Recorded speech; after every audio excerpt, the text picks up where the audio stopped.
motivação principal? A motivação principal nossa é o momento pela qual a sociedade como um todo está passando, certo? Então, a sociedade, nesse momento, está passando por uma revolução, está passando por um momento que eu costumo dizer para os colegas e quem está mais próximo de mim aqui, que é aquele momento, aqueles marcos que a gente não percebe que a gente está dentro dele, tipo quando inventaram a internet, tipo quando inventaram os computadores, tipo as primeiras versões de linguagem de programação, tipo a primeira versão do sistema operacional de tela, que agora tem um dispositivo apontador que é o mouse, tipo a invenção do papiro, né, e as pessoas começaram a escrever.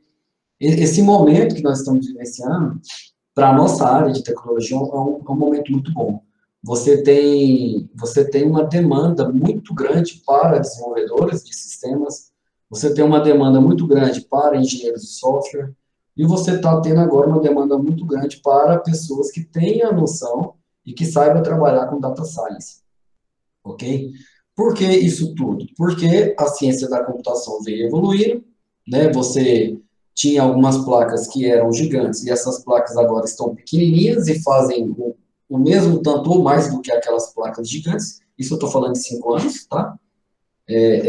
Então, você tem aí a internet das coisas, a IoT, onde os sensores leem o que você quiser que ele lê, né, de tantos em tantos segundos, de tantos e tantos milésimos de segundos, isso daí vai gerar uma informação muito grande, e você concentrar isso tudo em um só local e conseguir fazer um processamento disso de uma maneira rápida, né? E você conseguir recuperar essa informação de maneira rápida. Se você conseguir ter alguns insights, então você pode dizer sim que você está com um Big Data na mão, ok? E aí, junto com todos esses questionários aí de dados para lá, dados para cá, você começa a perceber a problemática que é isso, porque as empresas não estão, tecnicamente falando assim, a maioria não estão preparadas para armazenar isso. A segunda problemática, a maioria não estão preparados para fazer a gestão disso. Terceiro, existem tantas ferramentas no mercado de trabalho para trabalhar com Big Data que você fica perdido por onde começar. Então, em uma disciplina de plataformas Big Data, você vai ter uma noção, né, das ferramentas que estão disponíveis e do potencial de cada uma, né?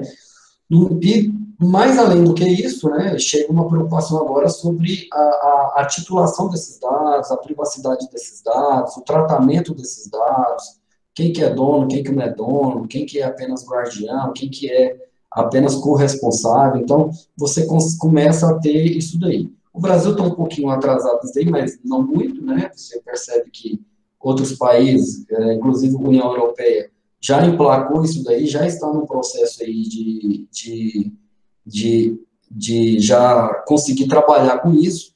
E o Brasil hoje, né, hoje, dia 19 de setembro de 2020, sancionou a sua lei de proteção de dados, que a gente vai falar dela agorinha, ok?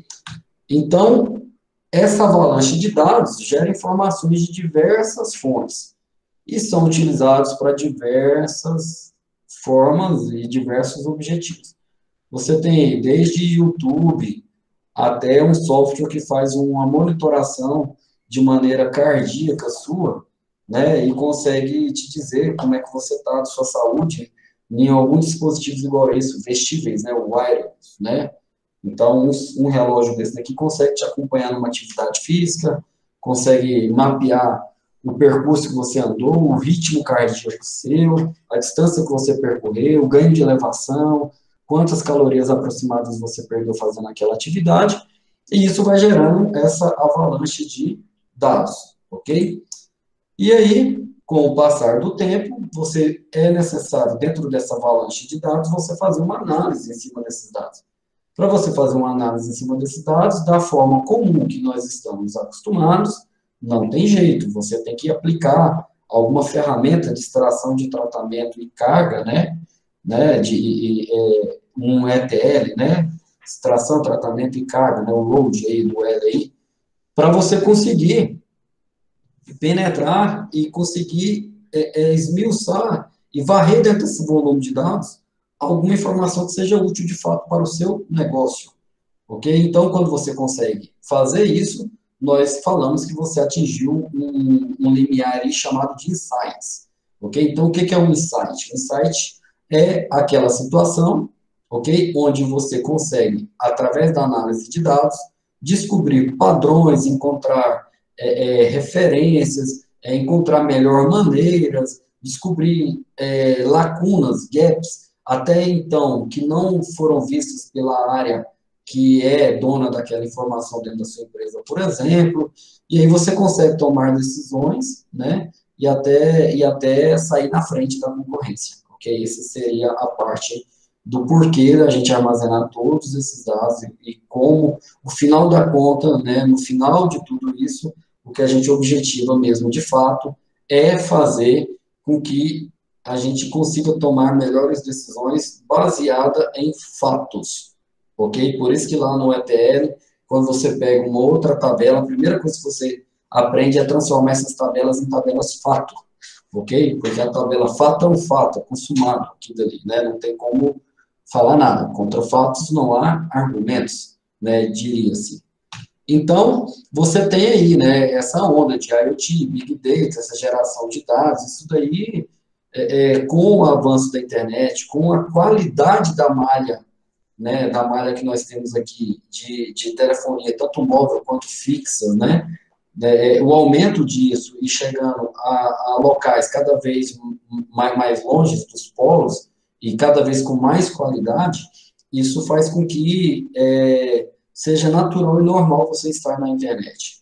Né? Fica natural você compartilhar uma foto, fica natural você subir um arquivo de 200 megabytes para o YouTube, por exemplo, isso aí gastar alguns segundos quando você está dentro de uma fibra, e aí você vai se acostumando a estar trabalhando neste cenário, ok? Ainda há limitações, ainda tem muito que melhorar falando de Brasil como um todo, mas nos polos e nos locais onde isso daqui já está funcionando, você percebe uma certa acomodação e um certo costume já, costumeiro, de estar trabalhando com esses dados, do qual você acha até estranho quando a sua internet fica reduzida, quando você vai para um ambiente rural, por exemplo, e não pega uma internet de qualidade, você fica meio sem chão, porque você já está acostumado a trabalhar com dados maiores, com os dados grandes, ok? Não sei se vocês se recordam, quem aqui já trabalha com TI há mais tempo, mas antigamente, quando fazíamos um site ou um sistema, a gente ficava muito preocupado com a forma como essa tabela está sendo criada, quantos relacionamentos ele tem, qual que é o dado que vai estar ali, e aí você dava um tamanho máximo para a coluna, e aí você pegava a foto e tentava converter ela num tamanho menor, porque senão ia ficar muito lento. Hoje ainda existe essa preocupação, mas eu posso te garantir que ela é uma preocupação bem menor. Porque junto disso daqui tudo, vieram os bancos de dados orientados à memória, né, os NoSQL da vida, e aí você começa a entrar nessa seara aí de possibilidades e de formas de estar trabalhando. Como eu falei, é algo que eu gosto muito, é algo que eu trabalho no dia a dia, então eu me sinto muito à vontade de estar conversando sobre esses assuntos. Eu acho muito bacana poder ver e poder participar dessa mudança aí de paradigma em relação à tecnologia da informação, ok? Então, aqui está falando que teremos até final de 2020 212 bilhões de coisas, né, de dispositivos espalhados aí no mercado. Então, isso daí você já, com certeza, já atingimos isso daí. Né? Então, esse daqui é como funciona mais ou menos a parte de Big Data, né? Você vai ter sempre aí uma internet das coisas, que gera um volume de dados, e aí você manda para a nuvem, da nuvem manda para algum sistema de rede, né? De network, e aí vai gerando esse ciclo aqui rodando, mais e mais informações estará sendo o quê? Gravada. Quando vier o 5G, de fato, e aí vocês vão observar que isso que eu estou falando, né? Essa certa acomodação com a tecnologia. A gente acomoda, né, cara? Televisão smart, YouTube fácil, Netflix, controle remoto, se vocês se recordam, mas para mudar o canal da televisão tinha que levantar e trocar e ficar girando ali até sintonizar. Hoje, com o botãozinho, você liga ali, com o celular você liga e muda de canal, com o comando de voz você também faz isso, então acaba gerando, você acostuma com isso daí. Quem nasce agora, por exemplo, já nasce dentro disso, né? Então, há um certo aí comodismo em relação à tecnologia. A tecnologia, ela tem a capacidade de gerar uma necessidade do qual você não tinha. E se você tirar, você vai sentir falta, ok? Então, essa é a introdução sobre o porquê do Big Data. E aí, fazendo analogia aí à era da indústria, né, você tem aí, como nós estamos dentro de uma casa da indústria, né, a FATEC, Senai, né, Senai é o sistema S da indústria, você percebe aí muitas integrações com a indústria, do qual a gente ainda nem percebeu, mas já mudou como a gente vê o mundo, né? Nós temos aí robôs autônomos, né, que conseguem limpar a casa ali do ponto de vista de poeira e até, das vezes, de líquidos. Nós temos sistemas gigantes rodando simulações cada vez mais pesadas, num tempo mais rápido, com algoritmos cada vez mais capazes de chegar numa solução próxima da ótima, né, computadores cada vez com processadores melhores, apesar do preço, né, de tecnologia hoje estar bem avançado por conta da desvalorização da nossa moeda frente à moeda americana. Você tem aí a aplicação de IoT dentro da indústria 4.0, você tem a realidade aumentada, você tem a realidade virtual, então, não sei se vocês sabem, mas o Senai de Santa Catarina é referência no Brasil nesses dois assuntos que eu acabei de falar. Você tem aí a impressão e a manufatura em 3D. Recentemente, eu não sei se foi esse mês ou mês passado, alguém aí fez uma casa inteirinha com impressão 3D. A computação da nuvem é algo que veio para ficar, está pagando uma nota para quem domina desse assunto, e eu vou dizer uma coisa para vocês, não se tem profissionais bons no mercado que domina de redes, que tem entendimento de desenvolvimento de sistema, de infraestrutura de TI, capaz de gerar e fazer essas coisas nas nuvens funcionarem. Ok? Aqui no Senai de Goiás, acabamos de lançar aí uma pós justamente em cima deste assunto, e vai por mim. Foi 20 dias de divulgação e 30 alunos matriculados, porque você vê uma série necessidade disso. E junto com isso tudo aí, você tem o tal do Big Data, né?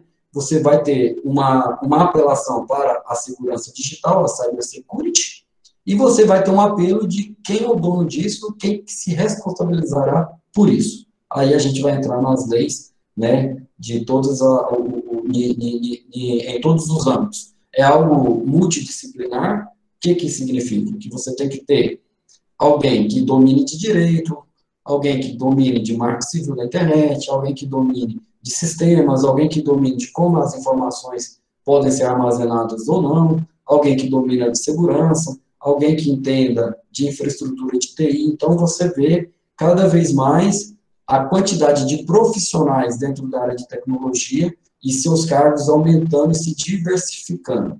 Ok? Então, hoje, uma pessoa que tem domínio e formada em direito, e ela tem uma especialização em alguma área da tecnologia, e ela começa a enveredar nesse caminho aqui de segurança de direito da internet, baseado em tecnologia, essa pessoa também estará bem ocupada daqui para frente, porque o que vai aparecer de ações contra empresas e de empresas tentando se defender em relação a isso daqui, vai ser cada dia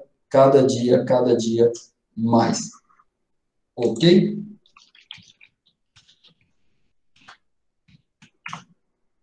Então, e aí as pessoas são todas de maneira muito na hora, né? Então, just in time, né? Então, as pessoas não querem esperar, as pessoas são imediatistas, então quer clicar e quer que seja o rápido, né? Então, você vê aí uma necessidade de estar online, ok? Então, assim, essa imagem mostra a quantidade de volume de informações geradas por minuto. Spotify, são mais de 40 mil horas ouvidas por minuto. Como? Você pega esses 40 mil horas aí, vai dividindo até você chegar por minuto, e aí você vai saber quantas pessoas estão conectadas naquele momento online no Spotify. São mais de 15 mil mensagens no Messenger do Facebook, 16 milhões de mensagens no WhatsApp. Essa fonte, essa informação aqui, eu não coloquei a data aqui, me perdoe, mas eu sempre tento referenciar e a gente acaba passando, mas isso daqui deve ser algo em torno de 2018, 2019. Esse número aqui é muito maior, ainda mais agora com a pandemia, ok? Então, ainda mais agora com a pandemia, aumentaram muito as compras online, a quantidade de horas que as pessoas ficam conectadas e por aí vai. E aí, esses dados em tempo real, eles têm que ser processados de alguma maneira. Em tempo real significa que, no instante que você esteja necessitando da informação, essa informação estará lá disponível.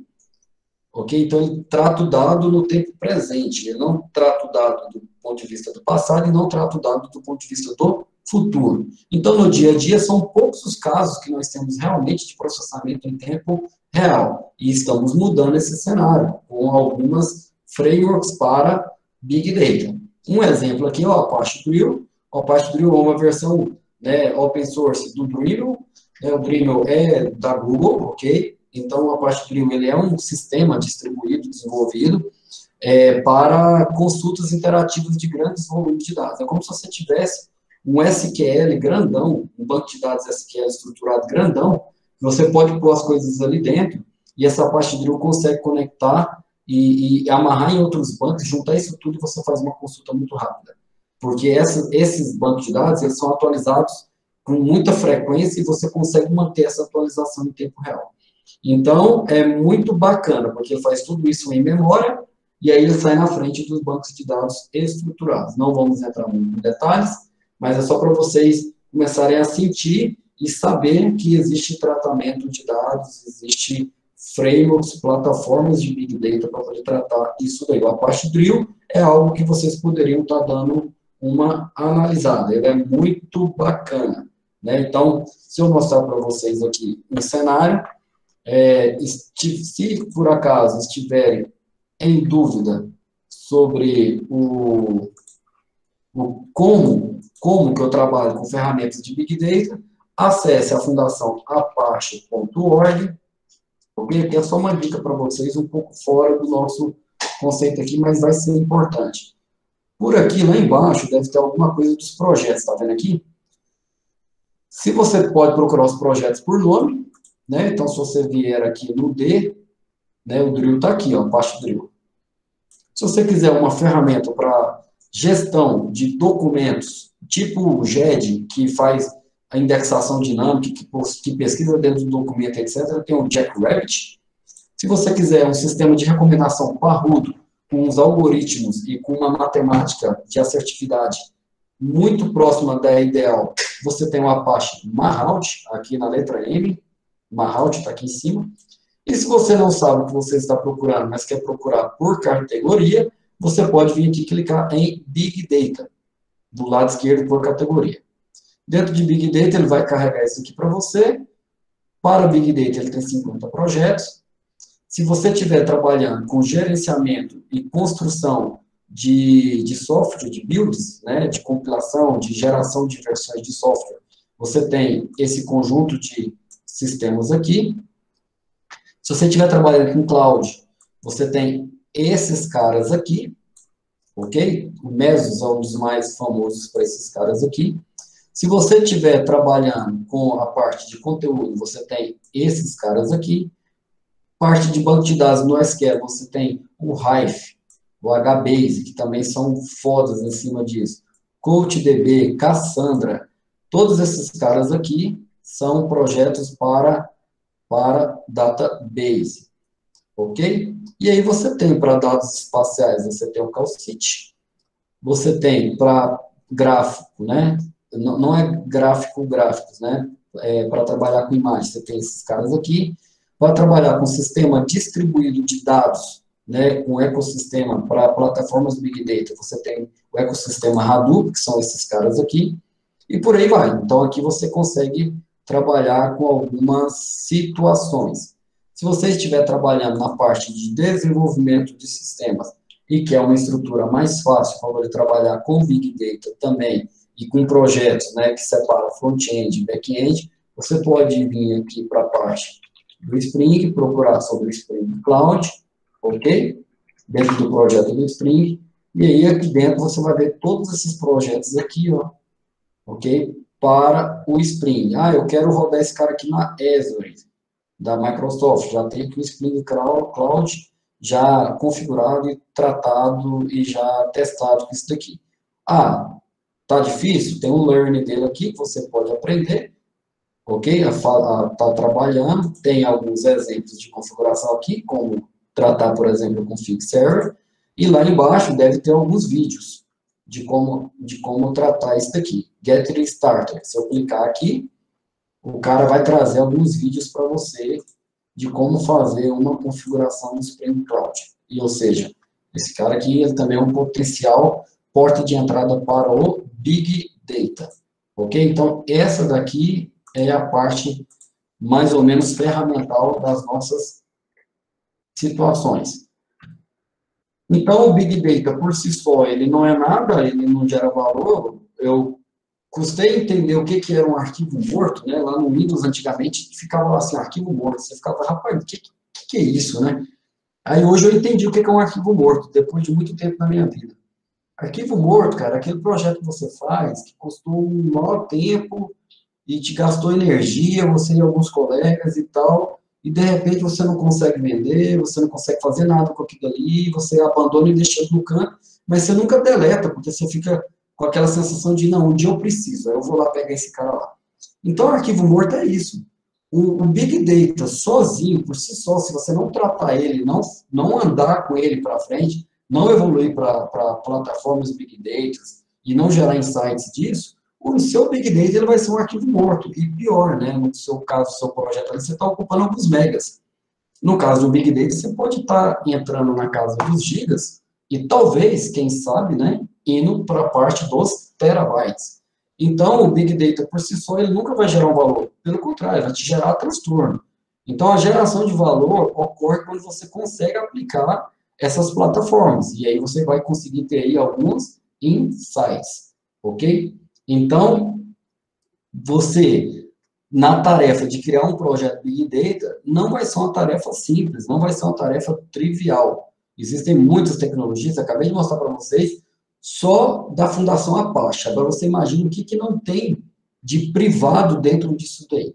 Ok? Então, escolher dentro dessas opções é um problema sério. Então, existem muitas tecnologias, mas o desafio de integrar essas coleções é diversas, ok? São dados estruturados, semi-estruturados e dados não estruturados, ok? Então, esse daqui é só para vocês entenderem a parte de variedade de volume, né? As interações que você poderia ter dentro de uma plataforma Big Data, ok? Então, essa situação de variedade de volume, olha só, Data Lake Process. Daqui é só a parte de atualização do Data Lake. Se vocês tiverem visto, de alguma forma, aquele vídeo que eu postei, que eu falei, que eu deixei lá que eu falei de gestão de metadados. Na parte de gestão de metadados, eu explico um pouco sobre isso daqui, né? Você tem a parte de carregar os arquivos, né, de maneira local, através de bits, através de pedaços em pedaços, de lotes em lotes, né? Você tem a possibilidade de fazer alterações e replicações desses dados, ou talvez esquemas. Você tem a possibilidade de trabalhar com streams em tempo real. Então, nesse momento aqui, eu estou transmitindo para vocês, mas eu poderia pegar isso daqui, colocar uma ferramenta do Apache ou da Google aqui por trás, e esse cara faria uma transmissão de stream totalmente diferenciada em algum canal, em algum local. Eu não estou falando de ligar diretamente com o YouTube ou com o Facebook. Estou falando de eu transmitir isso daqui como se fosse uma televisão. Então, essas ferramentas de streaming, ela já vem preparada para criptografar o canal, já vem preparada para quebrar a imagem, já vem preparada para entender do lado de lá qual que é a configuração da máquina, qual que é a configuração da internet que a pessoa que está assistindo e diminuir um pouco da qualidade. Então, essa transmissão de streaming em data real não é simplesmente só pegar o vídeo e jogar o fluxo na rede, não seria isso. E aí você vai ter a parte de trabalhar e proteger os dados que são sensíveis, né? E essa palavra dados sensíveis aqui, ela há controvérsias, né? Então, aqui você vai ter que aplicar LGPD no mínimo, tá? Você, na verdade, em todas essas etapas aqui. E aí você vai ter que fazer a parte de acessar locais onde você precisa ter informações que você fala que são informações de ouro, né? Um framework no meio disso tudo aqui para poder estar trabalhando. E aí entra aquela parte que o nosso colega, né, ministrou para vocês aí, se eu não me engano, na semana passada ou a retrasada, que é a parte onde você pega um banco de dados gigante desse daqui e começa a fazer o tratamento desses dados, ok? Então, você vai fazer aí um ETL. E aí, mais para frente, você vai explorar esses dados, vai gerar visualização desses dados com alguma ferramenta de BI, vai mostrar essa visualização em diversas plataformas, mobile, para Android, para iOS, pelo menos, né? Na web, né? No tablet, e por aí vai. Então, essa seria aqui um caminho feliz, né? Um caminho feliz aqui da gestão de Big Data. E você tem que entender que o item 1, o item 2, o item 3, ele vai estar trabalhando a todo o momento. Isso aqui não para, isso aqui vai ficar só girando, e você tem que gerar, você tem que gerenciar esse data lake aqui, né, esse volume, esse lago de dados seu aqui, oriundos de diversas, o quê? De diversas fontes. Ok? Então, essa seria a ideia. Ok?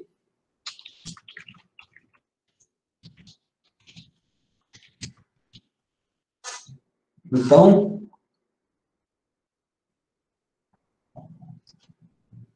depois disso tudo, podemos falar sobre a parte de por que, então, qual que é a necessidade de gerir essas informações. E aí, para você gerir essas informações, a gente sempre sugere que primeiro passo dentro disso tudo é montar um escritório de governança de dados. Esse escritório de governança de dados, ele é o passo inicial para você começar a se adequar como empresa. Tranquilo? Como empresa é o passo inicial. E aqui eu coloquei alguns slides, nesse caso tem a fonte citada ali, e aí ele te demonstra a importância de você começar a pensar nisso. Agora que nós estamos sobre uma lei, né, uma lei, e quando a gente fala de lei, ela pode gerar sanções, multas e até gerar ações cíveis e criminais, então agora você, como empresa, vai se sentir mais motivado para conseguir emplacar isso daqui, que é o tal do escritório de governança de dados. No escritório de governança de dados, né, que a gente chama aqui de EGD, vem sempre a pergunta, né, por que eu preciso de um EGD? Eu preciso de um EGD por conta de tudo isso que eu estou falando, desde o início das nossas interações aqui, que seria a parte relacionada a obter diversidades de dados de diversas fontes, armazenar isso, fazer a gestão disso, gerenciar isso de maneira adequada, não deixar vazar essas informações de forma alguma. Agora, com a LGPD, você ser a pessoa que faz o tratamento desses dados e se responsabiliza por isso. Então, você precisa, dentro da sua empresa, ter um escritório de gestão de dados. Eu faço uma analogia nisso, quando a empresa é pequena e familiar, você não tem ali uma necessidade de ter um departamento financeiro, ok? Você consegue controlar as contas, às vezes é uma empresa muito pequena e você mistura a sua conta do pessoal com o profissional, às vezes você paga uma conta da empresa na sua conta pessoa física, e por aí vai nessa bagunça, vamos dizer aí, que até fiscalmente falando, na prestação de contas, a contabilidade sua tem que ficar fazendo o quê? Malabarismo. Vai chegar no ponto que as leis e regulamentações, ela começa a te fechar o cerco, e aí você vai ter que ter algumas obrigações. E aí você tem que contratar uma contabilidade. Aí passa um pouquinho, você tem que contratar alguém para poder cuidar do financeiro, abrir caixa, fechar caixa, controlar o fluxo de caixa, pagar conta, receber de fornecedor, controlar estoque e por aí vai. Então, a necessidade do escritório de gestão de dados, ele, mais cedo ou mais tarde, ele vai acontecer. A sua empresa, o órgão público ou o órgão privado, onde é que você esteja, ela vai começar a sentir a necessidade, então, de ter alguém responsável por aquilo ali. Por quê? Porque agora passou a ser o quê? Importante. Né? Então, se não existia a figura de cientista de dados até, sei lá, 4, 5 anos atrás, e agora já está bombando, então, até nesse momento, não existe a figura da empresa de escritório de gestão de dados, então agora vai acabar que a gente vai precisar e vamos ter a necessidade, entendeu, de dentro da nossa empresa nascer um novo departamento. Pode ser vinculado à TI, não somente vinculado à TI, ele precisa ter pessoas, igual eu falei, multidisciplinar. Você vai ter que ter uma pessoa que consiga enxergar isso daqui além do que a TI enxerga, porque a TI, ela tem uma visão muito macro do negócio, porém, eu entendo que é uma visão limitada, porque a TI é uma área meio, ok? Como você trata a TI como área meio, ela não tem a responsabilidade de tomar decisões finalísticas. A TI não pode determinar o valor de um produto a ser vendido. Obviamente, ela vai te dar sustentação, ela vai te dar mecanismo, ela vai te dar fórmulas necessárias para que você, em conjunto com a TI, você, gestor, consiga chegar no valor mínimo daquele produto para uma revenda, por exemplo. É isso que a gente trata, é assim que a gente diz que é uma área meio. Então, a TI, por si só, ela não pode governar os dados de maneira unária, de maneira sozinha. Você vai perceber lá na LGPD, que lá deixa bem claro as responsabilidades. E você vai perceber que não dá para fazer aquilo tudo com apenas uma pessoa. Você vai precisar envolver mais gente aí. Então, o nosso cenário para um escritório de governança de dados é uma economia cada vez mais frágil. Percebam-se, quanto mais digital, quanto mais dinâmico nós estivermos, mais frágil será a economia de um país, né, de uma nação.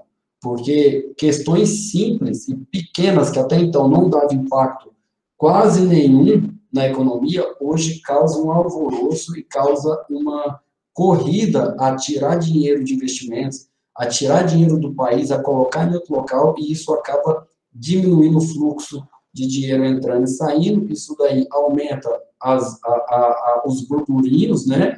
Isso daí desvaloriza a sua moeda e pode, inclusive, mexer diretamente na inflação e atingir diretamente o cidadão. Então, o nosso cenário hoje é um cenário que, por mais que estejamos vivenciando aí uma globalização, mas eu posso dizer para você que essa globalização ela pode ser entendida, que ela tem uma certa fragilidade, porque ela não essa economia ela não é forte ao ponto de sozinha ela ser igual antigamente, né, que sozinha uma economia, uma nação sobreviveria. Hoje não, hoje você percebe que até economias consolidadas, com moeda, né, com moeda super valorizada, como os Estados Unidos, às vezes eles sofrem algumas coisas por conta do cenário da economia global. Então, a globalização, a informação, ela chega a todo mundo e de todas as maneiras.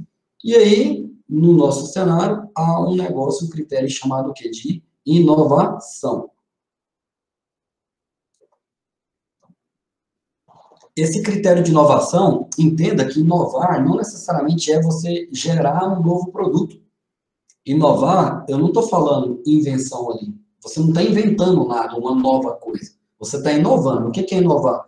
Fazer o que as outras pessoas talvez já faziam, só que de uma outra maneira. Então, essa inovação, esse fato de você fazer diferente, pode ser bom, quando também pode ser ruim. Então, inovar é justamente o papel do Big Data.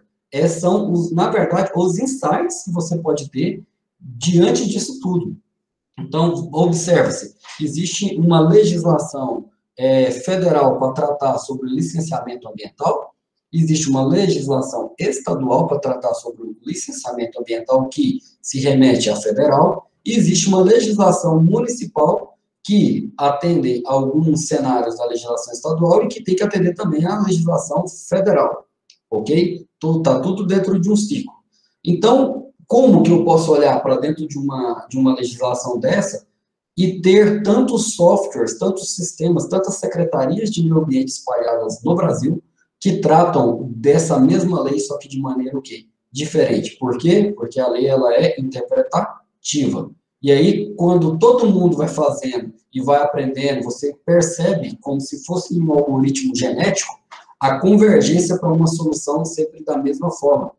Isso daqui vai convergir tão certo para o mesmo cenário, que se você tentar mudar essa visão aqui, as pessoas vão estranhar, elas vão achar ruim, porque você está mudando o que está todo mundo acostumado a fazer. Então, uma inovação, geralmente, ela pode vir com uma quebra de paradigma. A palavra paradigma me remete a eu fazer, só que agora de outra maneira. Eu não sou obrigado a fazer sempre do mesmo jeito.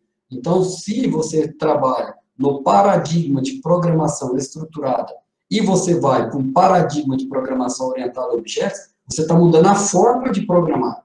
O resultado, no final, permanecerá sendo o mesmo, que é a construção do software. É óbvio que isso engloba uma série de situações aqui, de metodologia, de processos e por aí vai, da engenharia de software, do guia Sandbox, por aí vai. Mas eu estou querendo dizer para vocês que é uma conversão, isso daqui. Se eu trato de uma maneira diferente e eu conseguir enxergar uma oportunidade diferente aqui dentro, eu posso dizer, então, que eu estou o quê? Inovando, ok? Então, esse é o aspecto aí de inovação. É muito bom fazer alguns cursos do qual a gente acha chato pra caramba, mas que lá na frente abre muito a mente da gente em relação à inovação, empreendedorismo e por aí vai, ok? Esse daqui é o cenário, né, é o nosso cenário aqui atual. No próximo cenário, o que, que as empresas sempre vão estar dispostas a investir? Em tudo menos tecnologia da informação.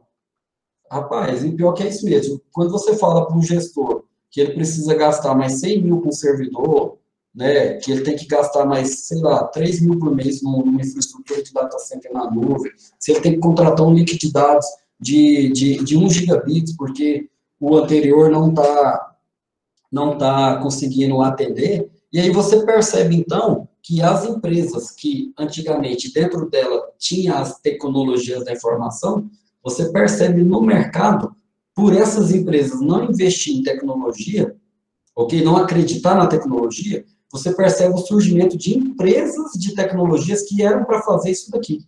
Então, você percebe que uma empresa só cuida da sua tecnologia cuida apenas da sua empresa, agora essa tecnologia sai, alguém abre uma empresa de TI, e aí sim, agora, elas vão investir em novas tecnologias, em funções de dados, Big Data, por aí vai, e essa empresa, em vez de prestar serviço para uma única empresa, ela começa a prestar serviços em cima de várias e várias outras empresas. Então, quando a gente fala em dados, do ponto de vista de dados, você precisa investir em novas tecnologias, você precisa investir em Big Data, você precisa investir em gestão e governança de dados, você precisa investir em mecanismos e insumos para poder tratar a nossa LGPD. Então, como que funciona?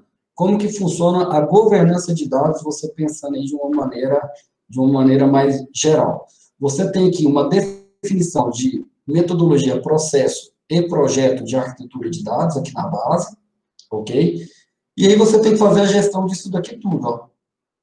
Você tem que fazer a gestão da qualidade de dados, você tem que fazer a gestão, né, da modelagem de dados, você tem que fazer a gestão de dados mestres e dados de referência, né, você tem que fazer a gestão de data warehousing e business intelligence. Então, aquele curso de Pentaho, né, ele entra aqui nessa parte aqui, ó, ok? De você fazer uma gestão de armazenamento de dados, de extração e carga, etc. Então, ele permeia mais de um aqui.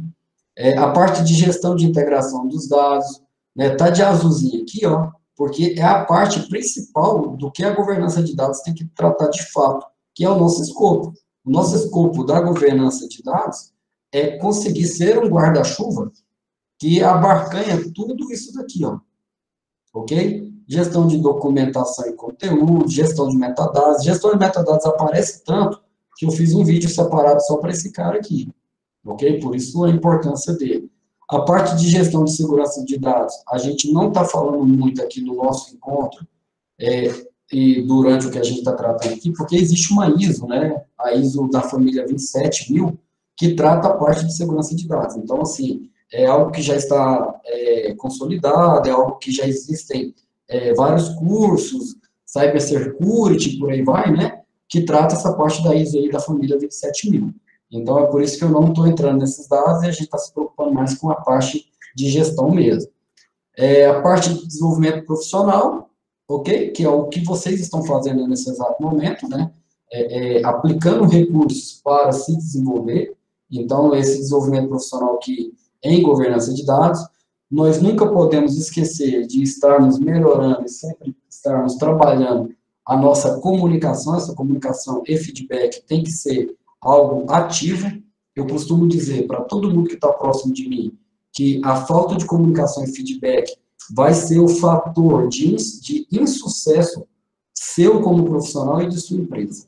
Pode observar, muitas empresas vão cair porque não tem uma comunicação efetiva, ok? Aqui é a qualidade de processo na gestão de dados. Então, o nosso escopo está aqui nesse guarda-chuva, de fazer a parte de escritório de governança de dados. Então, como que eu posso estar tratando a parte de governança de dados? Eu preciso de apoios. Esses apoios aqui é a minha base, ela vai sair do operacional e vai para o estratégico. Quando eu estou no operacional, eu tenho que montar equipe, eu tenho que capacitar, eu tenho que dar treinamento, eu tenho que fazer a gestão dessas pessoas, eu tenho que agrupá-las dentro de suas melhores formas de trabalho, onde essa pessoa rende mais. Depois eu vou pegar líderes específicos de cada grupo desse e vou começar a montar núcleos de trabalhos, né?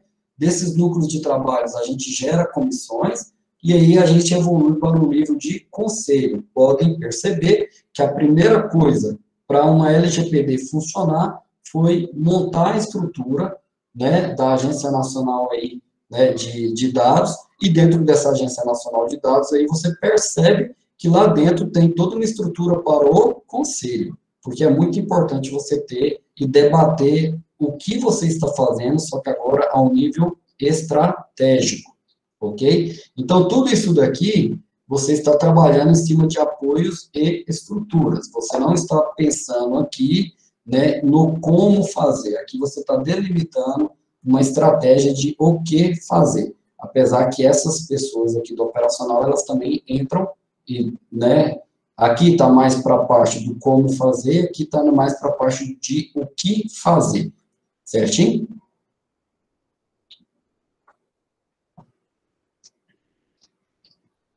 E aí, para nós trabalharmos com essa governança de dados, você vai precisar de bancos de dados estruturais, de bancos de dados não estruturais, de coisas relacionadas na memória, no data center, de qualidade de dados e por aí vai. Você vai precisar ter um alinhamento dessas tecnologias com os processos da empresa, processos de tecnologia, processos de negócio, projetos, né, do que você está trabalhando, e esse alinhamento não pode perder a visão, ok? Não pode perder a visão, ok? Das pessoas, do que é necessário de tecnologia, do que é necessário de negócio, do que é necessário na parte de gestão de dados. Então, aqui você tem os projetos estruturados, que é o quê? Mãos à obra. Você vai ter sempre trabalhando na parte de processos, que é sempre o que a gente trata da melhoria contínua. Então, aqui eu vou aplicar um PCDA, né? Então, assim, você vai ter algumas situações aqui. Você aqui o foco está no processo. E as questões de respostas aqui, você vai estar sempre alinhado se o seu negócio está alinhado com tudo isso daqui que você está fazendo, para que você consiga atingir os objetivos, ok? Então, esse escritório de governança de dados trata destes aspectos. Aqui é a visão do DMBOK, como o DMBOK é o DAMABOK, né? É o nosso guia que trata sobre a governança de dados. Então, as organizações, elas são compostas de gestores de dados, facilitadores que suportam as atividades e a tomada de decisão, ok? Então, é isso que eu preciso fazer. Então, para isso, eu tenho que ter uma atenção no gerenciamento de arquitetura, no desenvolvimento, na geração de operações, na parte de segurança, na parte de gerenciamento de dados mestres, a parte de Data Warehouse, BI, gestão de documentos SCM, metadados, qualidade disso. Então, esse daqui é um ciclo que você vai estar sempre o quê? Trabalhando, ok? E aí você tem 3 tipos específicos aí de escritórios de gestão de dados. Você tem ele a nível com uma preocupação estratégica, você tem um escritório de governança de dados com uma preocupação operacional, e você tem esse escritório de dados onde, dentro do mesmo escritório de dados, você se preocupa tanto a nível estratégico quanto a nível quê? Operacional, ok? Quanto mais isso daqui estiver enraizado dentro da empresa, melhor. Quanto mais as pessoas estiverem conversando e se comunicando, melhor, mais próximo do híbrido vai estar. Se você tem uma gerência de tecnologia, de um lado, e você tem a alta direção da empresa ou da sua organização do outro lado, compostas por diretores, etc., acionistas, conselheiros e por aí vai, ok? Ou, né, supervisores, superintendentes, secretários e por aí vai também, subsecretários. Se desse lado, dessa alta direção, você tiver uma comunicação frágil, pessoas aqui tomam decisões sem alinhar e sem trabalhar para te dar suporte, para que seja suportado o que eles estejam planejando aqui, então você vai ter que, nesse momento, que essa escritório de gestão de dados que você tem aqui, ele está apenas no nível operacional. Se, por outro lado, você não consegue ter esse nível operacional, e você está só do lado de cá, só definindo de maneira estratégica, mas você nunca põe a mão na massa, você está apenas no nível quê? Estratégico, ok? Então, qual seria o cenário? Os dois andar um pouquinho para a direita, um pouquinho para a esquerda, e você junta, e você tem o híbrido. Não significa que o operacional não tenha sua importância e o estratégico não tenha sua importância, mas daí é a decisão que uma empresa vai tomar. Às vezes ela tem uma TI terceirizada, ela compra os softwares, né? Ela faz o uso de softwares proprietários na nuvem, por aí vai, então ela não precisa se preocupar tanto com o operacional, ela tem alguém dentro da empresa lá, algum gestor de tecnologia, eles têm ali uma gerência de tecnologia que cuida dessa parte. Então ela vai montar um escritório de governança de dados mais preocupado a nível quê? Estratégico. Seria mais ou menos, né, nesse sentido. Então, quando eu tenho um nível estratégico, eu vou atuar muito próximo desses conselhos e desses comitês.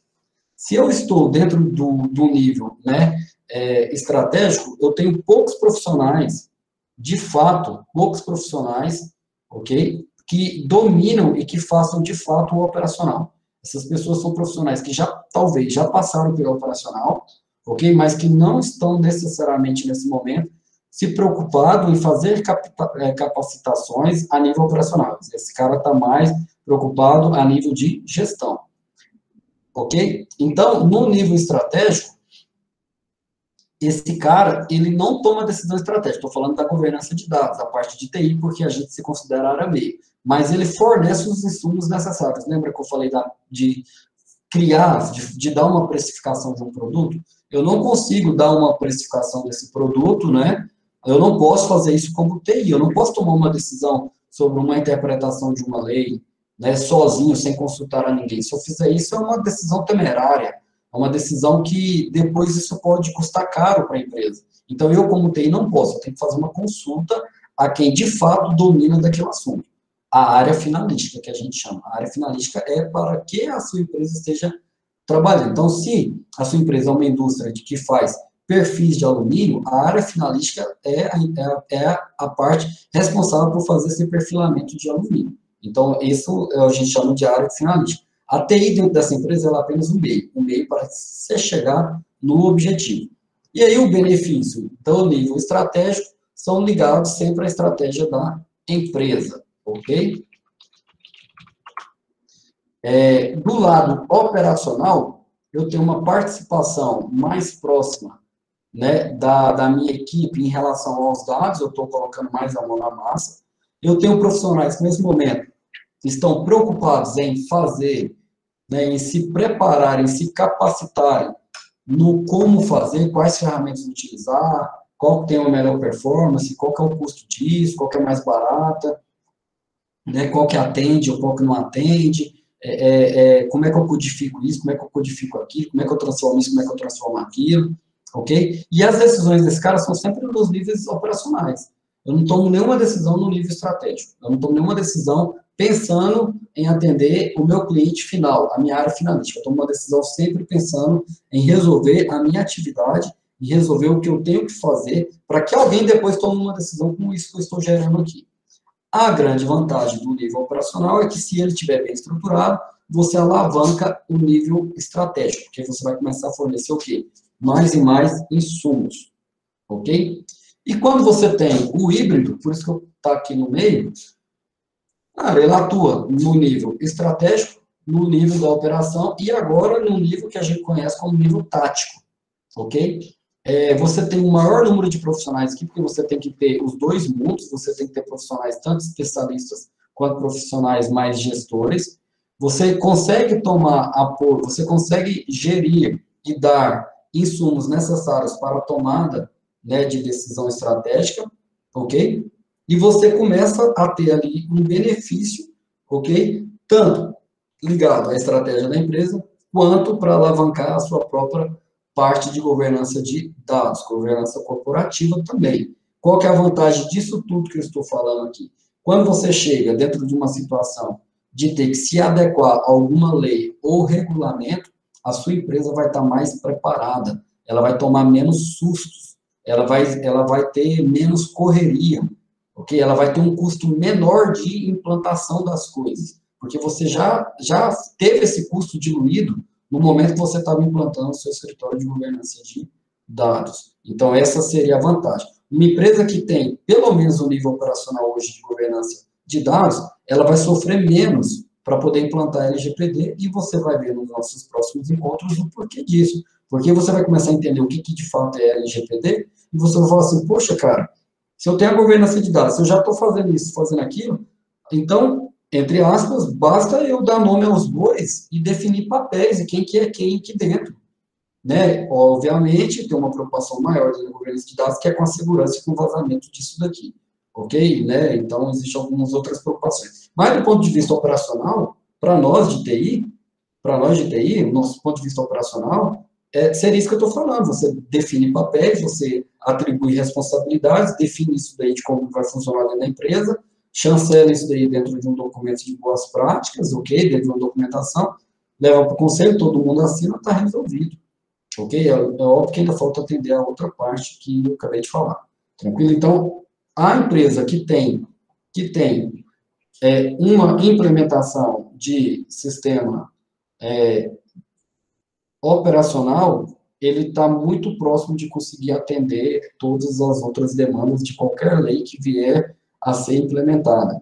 E uma empresa que é esperta, ela pode conseguir, né, se antecipar a alguns problemas, ok? Então, eu vou encerrar esse vídeo por aqui, e a gente volta a partir desse cenário aqui da parte 02, tranquilo?